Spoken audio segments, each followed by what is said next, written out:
Good afternoon. I'm Suzanne Borden, Moment Magazine's Moment Live producer, and I'd like to welcome you to today's program, What American Jews and Muslims Can Learn from One Another. Today's program is a collaboration between Moment Magazine and MALA, the Muslim American Leadership Alliance. With the disturbing rise in anti-Semitism and anti-Muslim bigotry that has unfolded across the United States since October 7, 2023, Mala and Moment have joined forces to promote and restore a sense of humanity amidst an era marked by widespread dehumanization. Today's program marks the official launch of B'nai Adam, Restoring Humanity, which aims to foster empathy, understanding, and respect across diverse communities. Through our collaborative efforts over the next year, Mala and Moment will bring together our unique, diverse communities to foster a healthy and impactful exchange of dialogue, dispel myths, and build solidarity that transcends beyond borders and religion. I'd now like to introduce Daniel Khan, Deputy Director of the Muslim American Leadership Alliance, to say a few words. Dan is a United States Army veteran and Muslim American, dedicated to interfaith peace, coexistence, and fighting extremism. He has also written several pieces for the Times of Israel. Daniel? Thank you, Suzanne, and good afternoon, everybody. I'm truly honored to be a part of today's event. I want to extend my deepest gratitude to Moment Magazine and Mala for bringing us here together for this vital conversation. In a world that often feels divided, especially with the recent resurgence of anti Semitism and bigotry, conversations like this remind us of the power of empathy and dialogue to counteract the forces of hatred and misunderstanding. Today's event is a perfect example of the spirit of solidarity. We have the privilege of hearing from scholars, activists, and leaders who have dedicated their lives to understanding the nuances of our communities and fostering peace between us. Their insights will help us better understand the shared struggles we face and the lessons we can learn from one another. Beyond today's event, this is an ongoing effort. It's not just about one event or one conversation. It's about a continuous commitment to uplift our shared values of coexistence. It's about recognizing that our differences are not a threat, but rather a strength, and we can draw upon each other to create a more inclusive and compassionate society. Thank you all for being here, for our commitment to fostering understanding, for our organizations to come together, and for your belief in the power of dialogue to create change. I look forward to insightful discussions today and the continuing journey that we're all on together and building bridges between our communities. Back to you, Suzanne. Thank you, Daniel. Now it is my pleasure to introduce today's speakers and moderators. Dr. Samuel Heilman, one of the world's leading sociologists of Orthodox Judaism, is Emeritus Distinguished Professor of Sociology at Queens College and Emeritus Harold Proshansky Chair of Jewish Studies, Graduate Center of the City University of New York. He is the author of numerous articles, reviews, and the author of more than a dozen books, including The People of the Book, Drama, Fellowship, and Religion. Professor Heilman is the recipient of 3 National Jewish Book Awards, as well as many other honors. Dr. Mucahit Bilici is Associate Professor of Sociology at John Jay College and City University of New York Graduate Center. He is the author of Finding Mecca in America, How Islam is Becoming an American Religion. Professor Bilici's research interests include American Islam, Muslim studies, Kurdish identity, and Turkish society. He is a frequent commentator and public speaker on Kurdish and Muslim issues in the contemporary Middle East. Professors Heilman and Professors Bilici are co-authors of the new book, Following Similar Paths, What American Jews and Muslims Can Learn from One Another. Today's moderators include Zainab Khan, founder and chair of MALA, the Muslim American Leadership Alliance. Zainab has published an oral history review about MALA's Muslim American Journeys program, recording Muslim American oral histories. She was honored with the inaugural UNICEF Next Generation Chicago Humanitarian Award, as well as the 2020 Silver Stevie Award for Female Executive of the Year in the nonprofit sector. Zainab published an op-ed in the Wall Street Journal on addressing anti-Semitism in the Muslim American community after the heinous terrorist attack on October 7, 2023. Sarah Breger is editor of Moment Magazine and director of the Daniel Pearl Investigative Journalism Initiative. Sarah has won numerous awards, including first place for Religion Reporting of the Year from the Religion News Association and first place for Best In-Depth News Writing on Religion from the American Academy of Religion. Please welcome Professor Heilman, Professor Bilici, Zainab Khan, and Sarah Breger. Thank you, Suzanne. And thank you, Dan, for your wonderful words. And Zainab, I'm so glad I get to do this with you today. Absolutely. I'm honored as well. And I'm very excited about this conversation. And again, as Dan had mentioned, this is a ongoing program, and this is just the start of one very needed conversation. And just a reminder to everyone that we will get to questions at the end, but please feel free to type in the questions as we're going through the conversation. And also a reminder that this conversation isn't focused around geopolitical issues or the current conflict in the Middle East. This is really an opportunity for us to learn about the paths religiously observant Jews and Muslims have forged in America and what we can all hopefully learn from one another. So with that, this book is what, in this book, both of you talk about what you term religiously observant Muslims and Jews. I'm curious if you could tell us, when you say religiously observant, who are you talking about and what are the borders of that category? Well, let me start. We're talking about, in the case of Jews, people who think that it's important to be connected to their religious faith and religious practices. And they're proud of those for the most part, but they at the same time want to be very much a part of America. And one of the things that their lives test is how multicultural America is. Is it possible for them to stand with one foot in the Jewish world and one foot in the American secular society, general society, without being divided against themselves or divided against the American fabric? And their observance is really about the kind of food they eat, the places they worship, the fact that they worship in such places, the fact that they answer to different kinds of religious authorities than many Americans do, or in fact, even than many non-observant Jews do, and the fact that they believe that they are doing something very important to maintain the future of Jewry in America at a high level.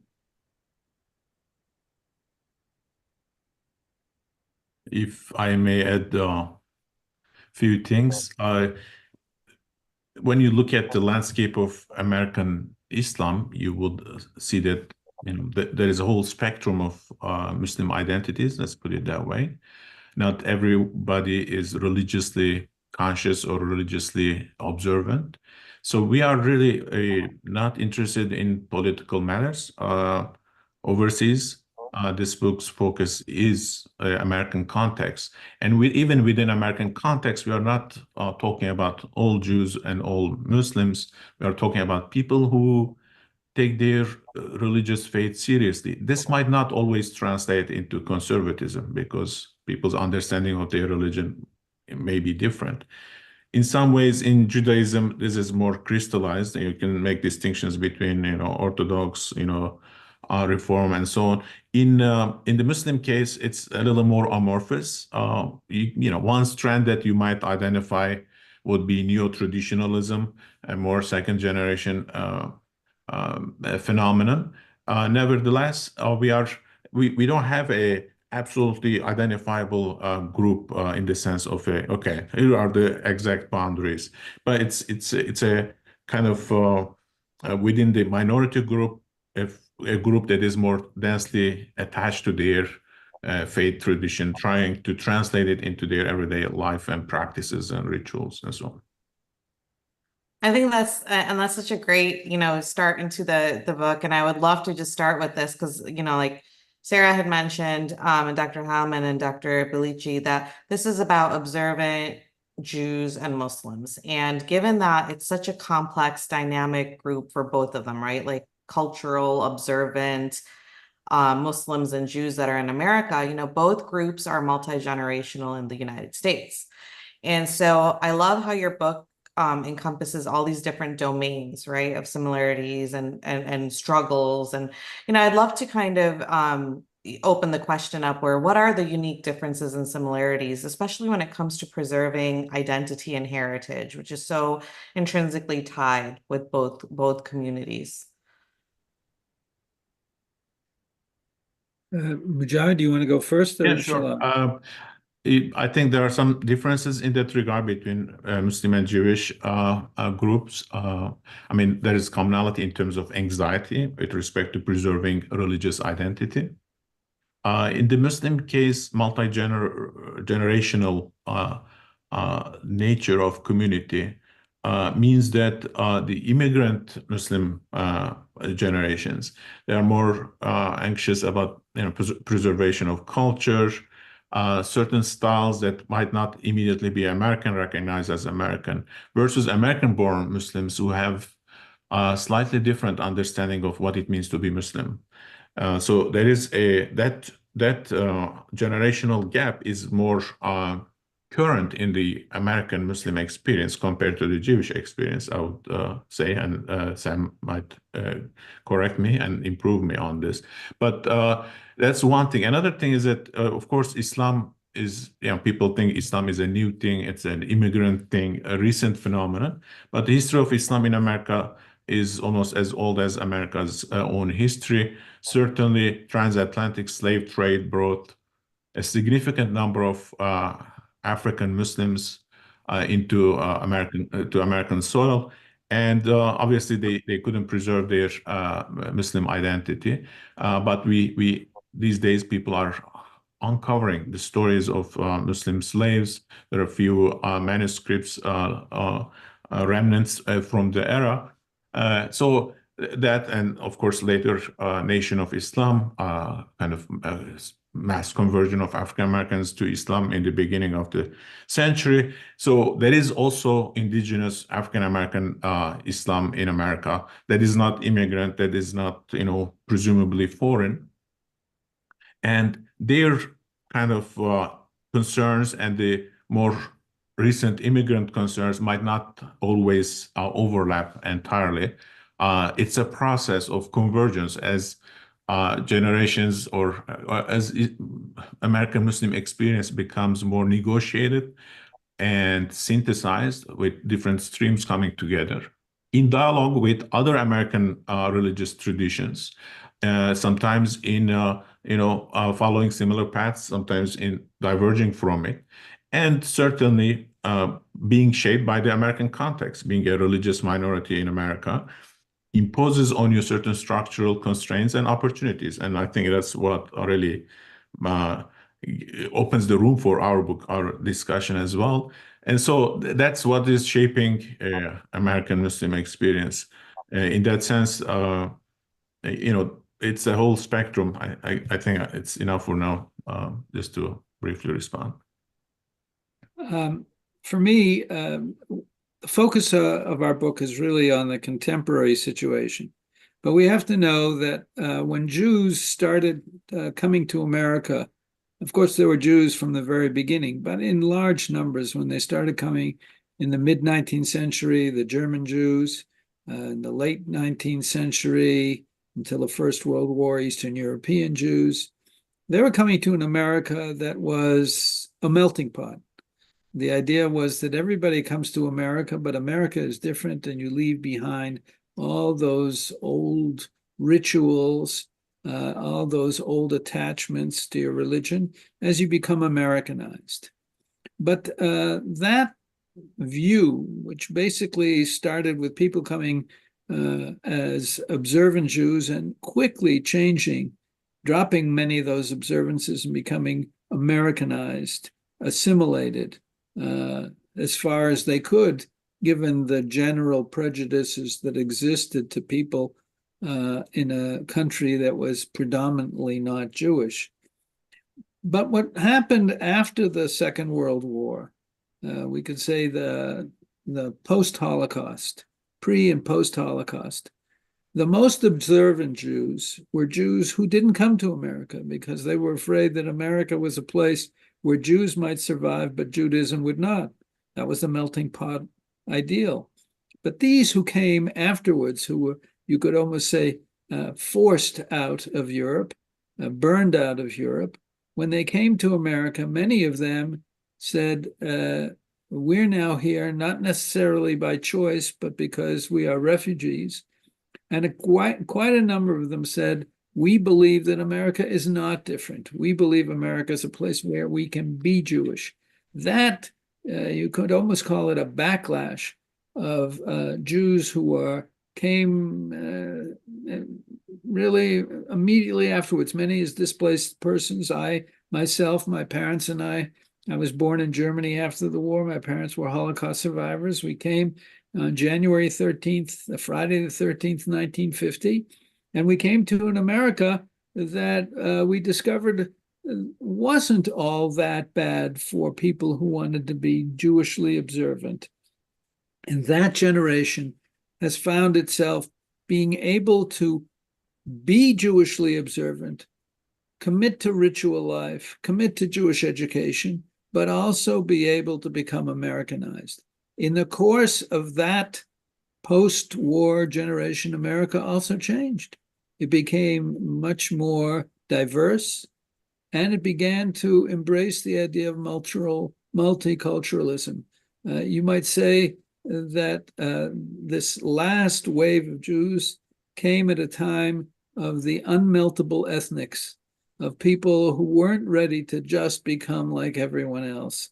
And it's those people and their children, their children who are very much at home. Even if they observe Judaism, they'll be wearing a yarmulke with the logo of the New York Yankees on it. They'll be observing the dietary rules of eating kosher, but in restaurants and in places that don't even seem like they have a connection to a sectarian and limited diet. Those are the people that we're talking about. How have they integrated themselves at the same time that they're observant and American? And in that sense, they offer a model in many cases for many Muslims who are also immigrants who came in a later wave and who are looking to the Jews to not necessarily as models, but giving them some sense that, well, we're not the first and we're not going to be the last who found a place in America where we can observe our way of life and still be considered American. Are there places where you can see where Muslims have used Jews as models, and then also vice versa, Jews have used Muslims as models in terms of how to acculturate into America? I would say this, the most obvious one is kosher and halal.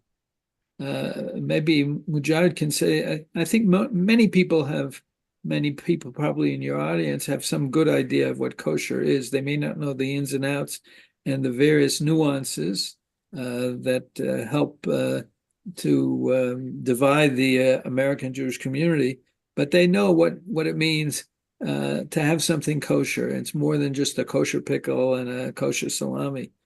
But they may not know that halal has followed a very similar path to becoming very much accepted as a reality in America. Anyone who's been in New York knows about that, but I'll let Mucahit speak for himself.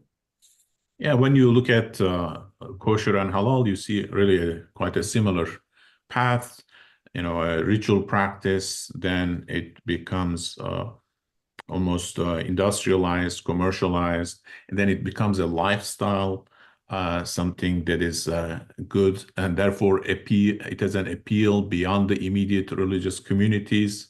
That is to say, non-observant, even non-Muslim or non-Jewish, in the case of kosher, people being interested in kosher and halal. So there is a significant parallel between the two paths. And in some instances, we know that Muslims relied on kosher when halal was not present, available. And so there are crossover effects. Historically, too, Islamic tradition and Jewish scholarly tradition has influenced each other. Maimonides is a famous example over time. But those influences usually are not acknowledged. It is invisible and hidden. In the American context, and with a sociological perspective, we can see these similarities, overlaps, influences. Our focus is not so much on how one influenced the other, but how their stories are similar to each other. And understanding that actually gives a more solid ground for, respect and attention, interest in understanding the other tradition. So when you, more specifically in the case of halal and kosher, they became lifestyle and feel good, wholesomeness elements for broader American society. So they became mainstream, something that was a minority institution, an obscure ritual. If you look even deeper, when you ask the question, what is kosher? People don't know it. But kosher as a reality of everyday life, everybody knows it. Same thing with halal. So if you stop someone in New York City on the street and ask, what is halal? Some people think it is chicken over rice. It's that food, it's that aroma, the smell on the street. And they're not wrong, but they're not right either, because it has to do with how, food is processed, the animal is treated. And it used to be halal, and to some extent, I can speak on behalf of kosher as well. It was about how you slaughter the animal. And today it has moved to how you treat the animal. So it's less about the life, the death of the animal, the slaughter process. And now it has become it's more ethical. It's about the life of how animal was treated. Was it raised in, fair and uncruel conditions and stuff like that. So these are two elements of Muslim and Jewish traditions in America that are visible, immediately visible, ethical components of religious life that are immediately visible and has gained some transparency to larger American public. And it opens a window for them to see these religious communities, observant groups. And in that regard, Muslim and Jewish experience are very much parallel. The same thing we could say about the yarmulke and the veil or the hijab. These were, at the beginning, they seemed like things that needed to be hidden. I remember a time when I was young that one didn't wear a yarmulke outside. Even if you believed that you should, you wore a hat, a baseball cap, or a golf cap, or whatever. But the current generation feels very comfortable wearing a yarmulke in any kind of environment. There are even ultra-Orthodox Jews who feel equally comfortable wearing a black hat and a long beard and having earlocks. And that has not necessarily made them unable to walk the paths of American life. And we see a similar thing happening with hijab or even with the skull caps and beards that many Muslims wear. Another example that we talk about in the book is the role of the rabbi and the role of the imam. The rabbi used to be defined as somebody who is a scholar and a teacher. But today, rabbis of all sorts are also clergy and chaplains, and they have become sort of iconic and symbolic as representatives of their community. They have to have skills that have nothing to do with the traditional role of rabbi.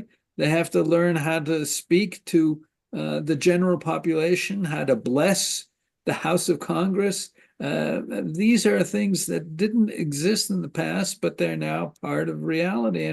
And I think we have many, many similar parallels in Muslim society. Yeah, the processes of recognition of religious communities, religious observation by the larger public are truly interesting. If you think of hijab, going back to hijab, at some point hijab was considered a symbol of oppression, Muslim men presumably oppressing their wives and daughters, forcing them to wear it. And America being a country based on freedom of religion, at least a country that prioritizes it as a significant element of its political culture, hijab eventually emerged as an icon of diversity by becoming a personal choice, a kind of element of Muslim ethnicity in the American context. So young generations of Muslims, their discourse about hijab transformed it from a religious obligation into a choice of lifestyle, religious, belief, and so on. And it was, in a sense, translated into American idiom and gained legitimacy. Today, if you ride, subway train in New York City, you might see advertisements that have various people, Jewish, Muslim, and African American, and this and that. And the hijab typically is the symbolic element that reflects Muslim identity and the American diversity, broadly speaking.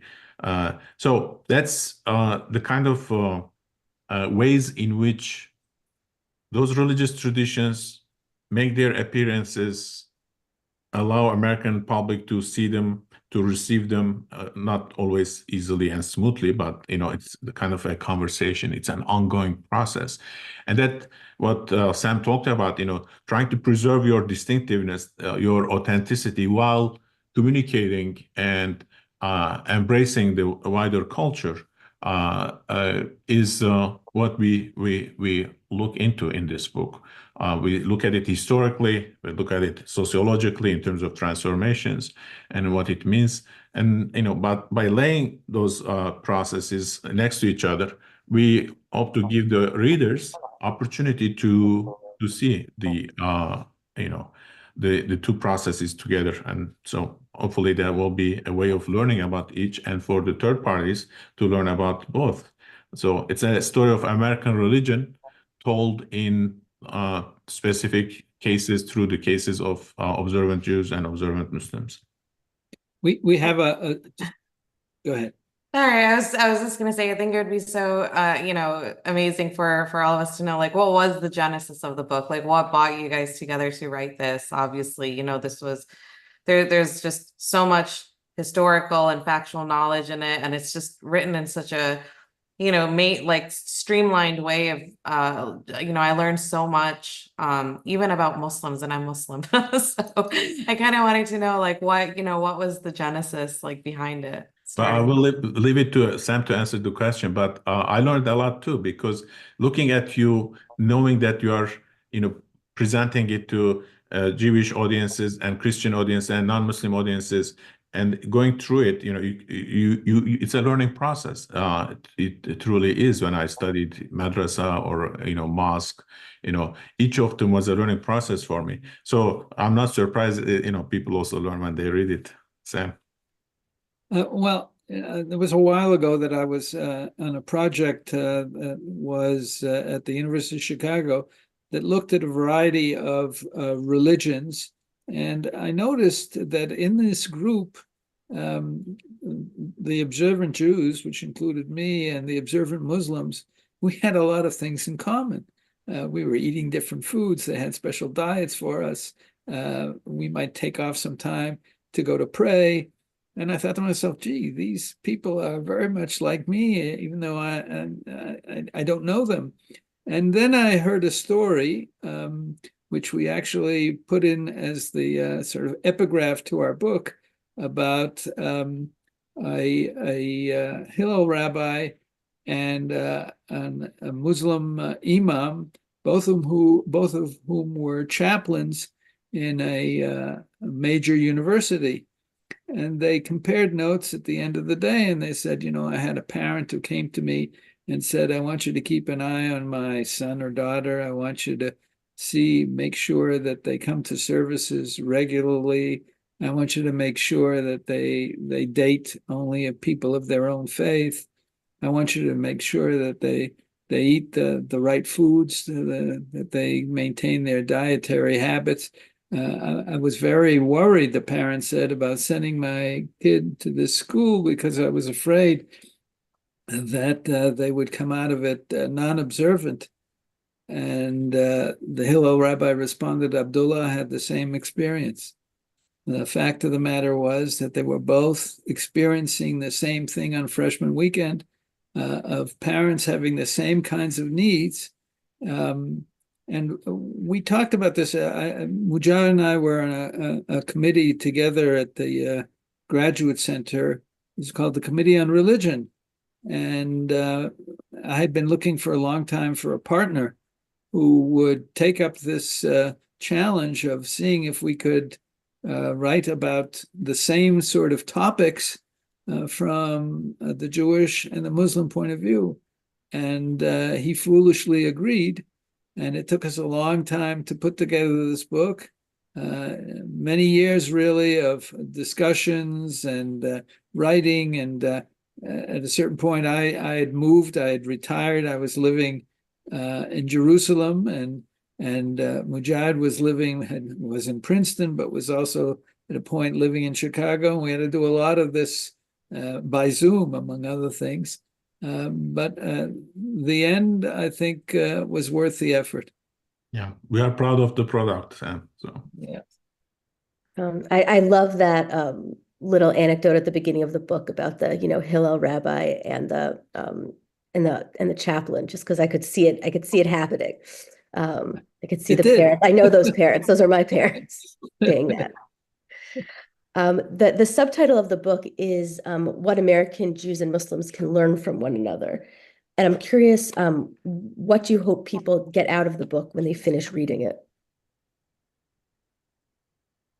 Well, first of all, I hope that we can get back beyond the tensions that have always come from our connections to the Middle East, which have never been more real than they are these days, and realize that in America, we're all in the same boat. We're talking about the American body politic. We're talking about the American community. And in America, Jews, particularly the observant ones, and Muslims, particularly the observant ones, are the other. And we're small minorities, Jews about 2.4%, Muslims maybe 2%. It all depends on who you count and how you count those people. Muslims are even more diverse because, as you know, not all Muslims are Arab. In America, a majority of many Muslims are not from Arab countries at all. And we have so much to learn from one another about adapting to America that I think when each side learns about the similarities in the other side, we will discover that there's much more that we have in common than what divides us. And I hope that in the near future, in our lifetimes, even the problems in the Middle East will be solved when we recognize that we are cousins. You know, in the Jewish and Muslim tradition, we are all the children of Abraham. And when you read the story of Abraham, and we've just gone through the Rosh Hashanah service, the high holiday, the new year for the Jews, there are two stories that are read in the synagogue on Rosh Hashanah. The first one is about Abraham sending Ishmael and Hagar, his mother, out to what seems to be their death in the desert. But of course, Ishmael doesn't die. An angel points out that there's water nearby and promises Ishmael he'll be the head of a great nation. And the second story is Abraham does it again. He goes out and nearly kills his son Isaac. And in the last minute, there's an angel who says, oh, don't kill him. He's going to be the head of a great nation. Both of these sons are the sons of Abraham. Both were promised that they would be leaders of a great nation. And at the end of the story, when Abraham dies, it's Isaac and Ishmael who together are burying their father, and they both have a place in the land that was promised to Abraham in this story. You see it as a parable or whatever, but I think the recognition of our book that Isaac and Ishmael are cousins and have a lot in common, even when they're not in the promised land, but when they're in the land of promise, as America was often called, is a lesson worth learning. Yeah, it's cast in the language of kinship. Abraham as the father, and Isaac, Ishmael. But more conceptually, monotheism is something that unites those religious traditions. Also, the notion of people of the book, something I think Islam and Judaism share, make them have a lot of commonalities. Muslim interaction with Jewish tradition historically has been peaceful. It is only, in the last century or so, for political reasons, Muslim and Jewish relations have gained a kind of different color. It's important to keep in mind the kind of the longer trajectory of the interactions and mutual understandings. Typically, a Muslim believes that Christianity and Judaism, they have a kind of special status as people of the book, people of guidance, and so on. Obviously, there are differences that are considered as justification for the rise of Islam as a kind of refurbishment of the same tradition. Nevertheless, it is considered within the same tradition, same prophetic tradition. And when it comes to monotheism, oneness of God, and so on, Judaism and Islam are closer to each other than Christianity. So there are many ways in which those traditions can relate to each other. And Muslims have a certain sense of Judaism, but a closer encounter in lived practice described by sociologists who can get closer to it internally and step back, analytically establish a certain distance. And we try to do that for both traditions. We are both, part of our religious tradition and observation, and at the same time we are scholars. So we are hoping that this unique blend of perspective will help inform, educate is a little pretentious, but help our readers gain insights into other traditions, and to people outsiders, learning them both together is a good opportunity. Also, America is a neutral space. That is, neither Muslims or Jews make pretensions that we should be in charge in this place. It's not a place of sovereignty. It's not, in the language of Islam, it's not Dar al-Islam, the home of Islam. And in spite of some people thinking that Brooklyn is a Jewish state, it isn't. There is no Jewish state. There's a state in which Jews are living, but so I think it's in the neutral space of America, a country that, at least on the books, does not divide people on the basis of religion, but allows for a freedom of religion and practice. That this is a kind of space that we are, as I said before, in the same boat, and we're both rowing in the same direction. Yeah, I think neutrality of the space allows the encounter to be purely religious. And that's something valuable, something absent, at least in the popular imagination, because, Muslim-Jewish interaction or encounter is always conceived in terms of politics and conflict. So America, we don't have to buy into American exceptionalism, but America is a space, a different space in which these two religious traditions have an encounter, have an understanding. And I think it was growing, that sense of, despite everything else, despite the past, right now here as citizens, as American citizens, responsible for the well-being of our society, ourselves, people who are concerned about their religious tradition, it becomes a civic duty to understand the other tradition, to get together, to think, to engage in a conversation that is not necessarily a matter of converting somebody or trying to establish your religious superiority or anything like that. It's more civic engagement and appreciation for the piety. I think that's something that's very powerful.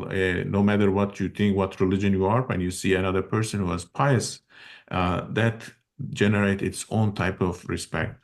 And so it's important that America provides such a ground for such encounter. No, and I love how this, conversation has really evolved. And I guess, Sarah, I guess we're going into the Q&A part, but I love how you both state, in America, it's, there's no discrimination in hate. Hate doesn't discriminate. And I just love how this book at this time has come in a place where hopefully, Muslim and Jewish Americans can bridge like the gap that we're seeing post October 7th. So I just wanted to, thank you both for even though the book isn't, political or religious, like in that sense, it's just very binding. Thank you. We hope so. So yeah, we'll move on to questions. I'll ask one that was sent beforehand, and then we'll also look, in the chat for questions. So one person asked, what small steps can Jews take to connect with Muslims in our communities so we can learn from each other and dispel misunderstanding? Well, the simple answer is to read our book so that we have a common language that we can talk about. That was really, I'm happy that you asked that because that's the best answer I can give. We spent quite a while coming up with those kinds of answers and recognizing that we have a common language. We really have a common language. And I don't mean English. We have a common language because we have so many common concerns. And those are the ones we should talk about more than the things that divide us. Well, if it makes you feel better, someone in the chat just said, I just purchased this book. So Yay. I will certainly make Sam happy. And you. we worked hard, so yeah. Okay. Yeah, and there's another question also that just came in, which ties in with this one. The discrimination against people in both religions is so difficult to endure. Why does that not alone bring us together in protecting and caring? And so, buying the book, reading it, learning from it. Like I said, it was just fascinating to me as a Muslim reading it because I learned so much about my own community in it. So it's in terms of protecting, caring, and bridging that gap, Dr. Mucahit, just asking on that. Yeah, I think, there is a religious motivation or reason for understanding other religious traditions. And that's not always an easy path to engagement or understanding. Because in matters of religion, people might they might gravitate towards more insularity and, protecting themselves. And then there is this civic path, which brings people into contact with each other in everyday life, in matters of, politics in the sense of like, you want to build a mosque or a synagogue, and there is opposition from neighborhood. You can understand that someone attacks a young man with yarmulke at the subway. A Muslim can immediately understand and sympathize with that. This kind of context, I think, makes it more urgent, more meaningful for Muslims to learn about and engage with people of Jewish faith and their especially observant segment. I mean, the liberal segments of both traditions, they are much more in conversation, I would say. But the religious ones might have more reservations and concerns. And Sam and I, we hope that we provided a kind of ground as a resource in terms of seeing the commonalities, overlaps, and so on.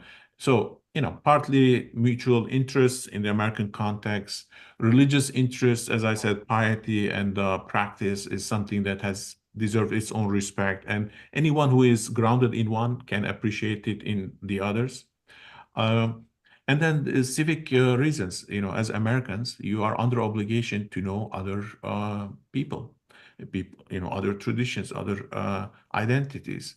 All of them together, I think, generate enough force to push Muslims, observant Muslims and observant Jews in America to engage in conversation, in understanding.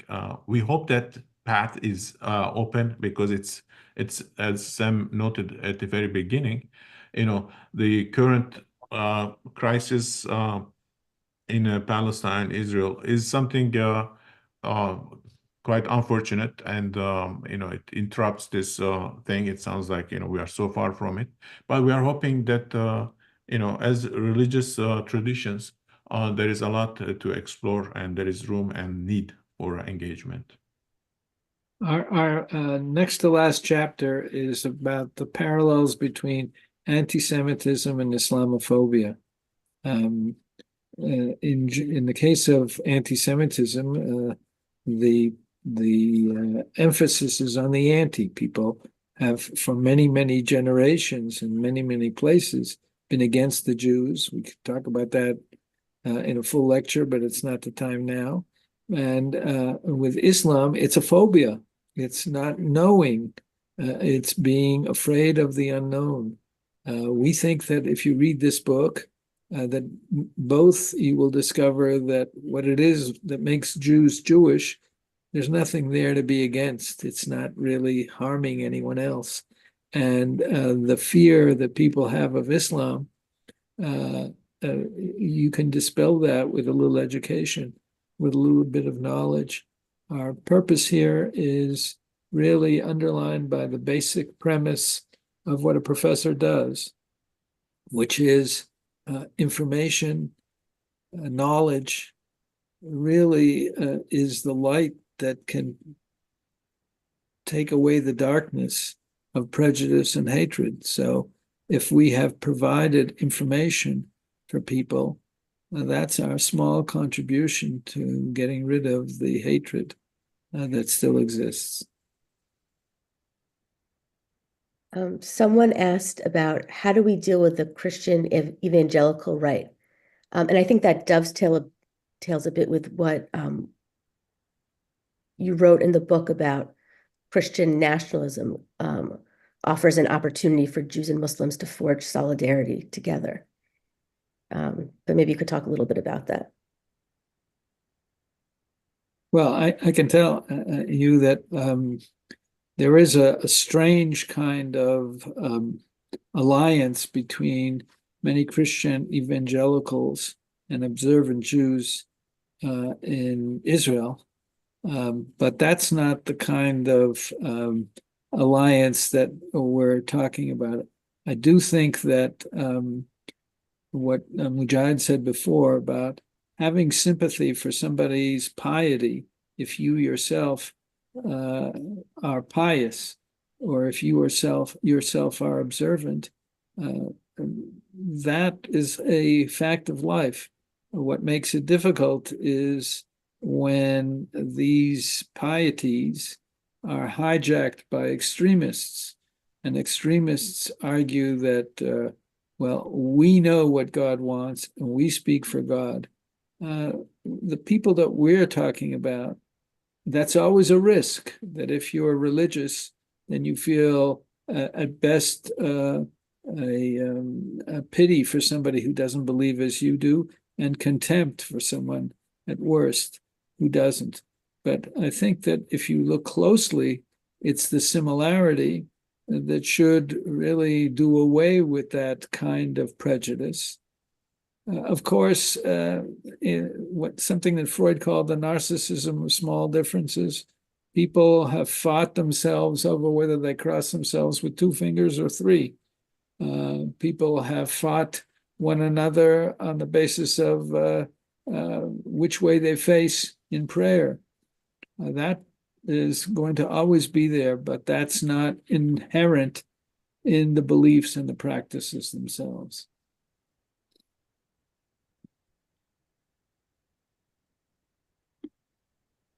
And there was one question that also came earlier.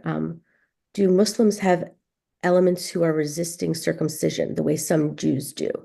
Do they also face opposition to ritual slaughter?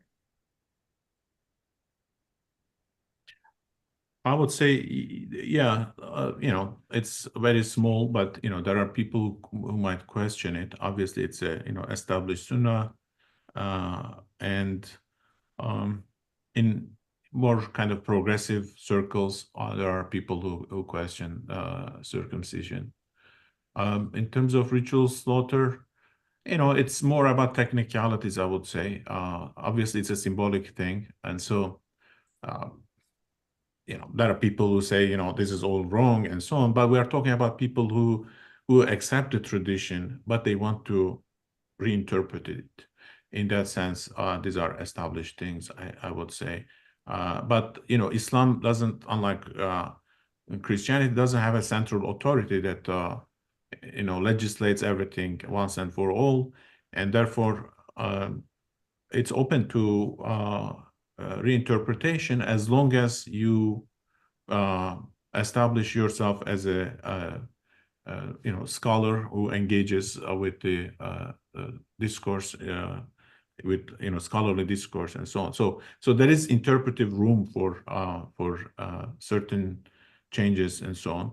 But the mainstream religious tradition wants to maintain itself, and there is some value in continuation of tradition, despite our modern urges, tendencies to just dismiss certain elements as irrelevant or wrong. Yeah, so I would say, there is a, some degree of existence of voices that would prefer otherwise than that.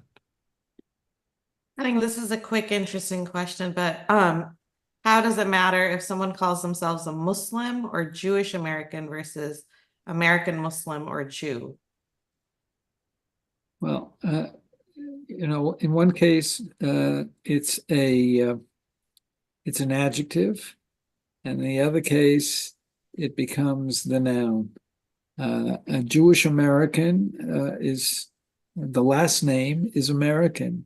That person sees himself or herself as fundamentally American of a particular type.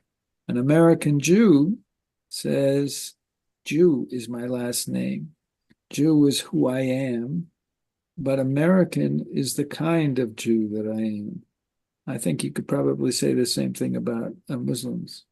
Yeah. I would say that one thing is extraordinary, both in the case of Muslims and Jews. I'm an American Jew, but when I went to a Jewish state, I was suddenly an Anglo-Saxon. I was called an American above all else, whereas in America, I felt very Jewish. I think many Muslims who come from America and then visit a Muslim-majority country are often treated as if they're Americans more than they are Muslims. So often the identification depends upon the context, the cultural context in which you find yourselves. Yeah, absolutely. It's very contextual. If you are talking to Muslims, Muslim part becomes more prominent. But if you are in, broader American public conversation, your Americanness is the ground on which, but so the distinction between the two isn't that important, I think, though it is contextual. There is a question here I would like to answer. It just reflects the prejudice, dominant prejudice about Islam. It says, Muslim religion desires to be supreme over and above all other religions. Where do we get this? There is a lot of propaganda against Islam, and it's politically motivated. It's, religious prejudice is understandable. It can be handled, I think. Political propaganda is more pernicious. And the idea, the desire to cast Islam as something, abnormal. Now, this is not new story. Jews were abnormal once upon a time in America. They were not. They couldn't be decent citizens because they were Jews. Catholics, JFK couldn't. How come he's going to be president for America? So, anything you hear about Islam, Sharia law being well. We covered Sharia law. Study Halakha and Sharia. You will see how similar they are and how they end up. Actually, Muslims see Sharia and American Constitution as more or less the same thing. What does that mean? To be a good American, you are good. Being good Muslim translates into being good American. And international stuff, we can discuss politics, but reducing it to religion is just not only unfair, but it's intellectually, I think it's don't buy cheap fake discourse. Propaganda that Islam wants to dominate the world. It's, Muslims are terrorists. These are idiotic ideas. And anytime we talk about Islam, bringing up extremism and radicalism, these are stuff that we should categorically reject. We are talking about Islam, my friend. If we are talking about ideologies, we can sit and talk about Islamism, Zionism, Christian nationalism. Those discourses are, political stuff. We can have that conversation as well. I thought I should answer that. Thanks. I want to just answer a simple question someone asked. They ask, aren't Ishmael and Isaac half brothers? Why do I call them cousins? Yes, they are half brothers, but all their children, we're all cousins. Good answer. Yes, and I do, I think that wraps it up so beautifully because, again, thank you, Dr. Bilici. Thank you, Dr. Heilman. This is just, like I said, buy the book, read it. It's, to me, it's very important. And I'm so proud that, we have a Muslim audience that is reading this and is seeing this. And for many Muslim Americans, this is also kind of, you learn a lot and you dispel your own prejudices and stereotypes as well. And that is the purpose of this partnership that we have with Moment Magazine, B'nai Adam, which is restoring humanity. So really having conversations and programs like this that build solidarity and transcend beyond borders and religions and bring us together. So thank you both for your wonderful time and insight and knowledge. And I know there's the link to purchase the book that is in the chat. And from Mala's end also, a lot of people are asking where they can buy the book. So we will be sending out a newsletter to everybody where they can also, click on the link and purchase the book. So thank you so much. Sarah, I will hand over the mic to you. Thank you, Zainab. Thank you, everyone, for such a really great, rich conversation. I'm really glad that we could have this conversation, especially, during this specific period of time. Yeah, thank you. And I hope to see everyone next time. Thank you all for inviting us. And if all else fails, just ask your local library or bookstore to get it for you. Well, thank you for having us, Zainab and Sarah.